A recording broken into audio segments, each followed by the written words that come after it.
Diba? Ano po yung mas concern natin? Tingnan nyo yung story. Ganyan lang po, simple lang po akong mag-preach. Pero gusto ko, ma-realize nyo na yung simpleng preaching na ito, medyo maliwanag ang dating nito eh. Anong mas concern mo? Hindi naman masamang magtrabaho ka eh. Kaya lang, baka mamaya, sobrang concern mo sa trabaho mo, ang hindi mo napapansin, napapabayaan mo naman yung pamilya mo, napapabayaan mo naman yung anak mo. Baka tutok na tutok ka nga sa pag-aaral, pero hindi ka man lang nakakabuklat ng isang mang talata o pahina ng Biblia mo. Baka mamaya active na active ka, pati mga extracurricular activity sa school, involved na involved ka, pero baka kahit konti, wala ka man lang involvement sa church. Hello? Wrong number yata ako? Hello? Estudyante, wag mo nang ipagmalaki na napakasipag mo sa school kung napakatamad mo naman sa gawain ng Diyos. Di ba? Huwag kang magmayabang na ang taas ng grade mo sa eskwelahan kung bagsak ka naman sa spiritual performance mo. Lahat ng yan, temporal. Lahat ng yan mawawala. But don't get me wrong, I am not saying na dahil Christian ka, pabayaan mo pag-aaral, puro church na lang. No! Pag ikaw ay talagang nagkaroon ng tamang desisyon at prioridad sa iyong buhay, pati mga bagay na gagawin mo, pag-aaral mo, trabaho mo, lahat ng concern mo, yan po ay tutugunan ng Diyos. Amen? A matter of priority. Okay? Let us go and let us proceed. In the context, sa buhay po ni Lot, anong naging mas concern niya? Wow! Ang ganda ng Sodom and Gomorrah! Woo! Ang ganda! Maraming tubigan! Okay na okay ito sa mga alaga kong baka. Okay na okay ito sa mga alaga kong hayop. Di ba? Pansinin niyo po, ang tindi ng tinatakbo ng isip niya. Ikagaganda ng negosyo, ikalalaki ng negosyo. Pero hindi niya pinag-aralan. Makabubuti ba yung lugar sa mga anak ko? Di ba? Yung kayang pipiliin kong ito, yung Sodom and Gomorrah, ito kaya sa spiritual life ko kaya, titibay kaya ako dito?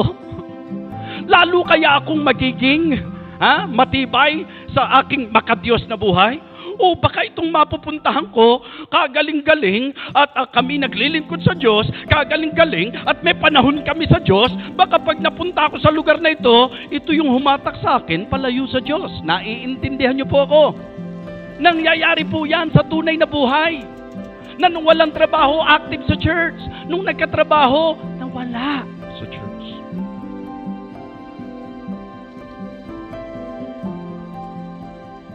Nasa concern po yan.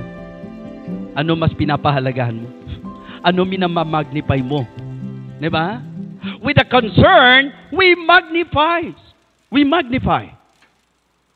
Ang sabi po ng Bible, pag Christian ka, if you didn't be risen with Christ, ano raw ang dapat? Seek those things which are above, where Christ sitteth on the right hand of God. Set your affection on things above, not on things in the earth. Sa usapan ng kayamanan, masama bang mag-impok? Masama bang magdeposito ng pera sa bangko? Masama po ba na magpa-insure? Hindi ko nakikitang masama lahat yan eh. Pero dapat harapin mo ang totoo. Na kahit marami kang pera sa bangko, pwedeng mawala yan. Na kahit na marami kang mga material na bagay, nasusunog yan.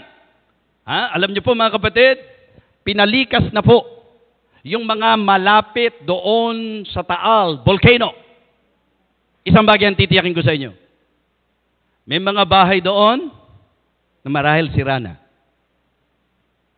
May mga ari-arian po sila, kahit na yung mga bumili ng napakagandang appliances, palagay ko po, apektado na, damaged na, wala na. Mga bagay na bago nila nabili, pinaghirapan, mga bagay na bago nila na-accomplish, pinangarap, mga bagay na kung saan ginastusan, pero sa isang iglap, wala. Kaya kamusta tayo kung ganun ang takbo ng buhay natin na ang ating paghihirap, ang ating pagsisikap, puro sa mga bagay na nawawala?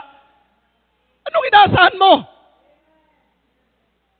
Hindi ba ito panawagan Hindi ba ito paalala? Hindi ba ito pagtuturo?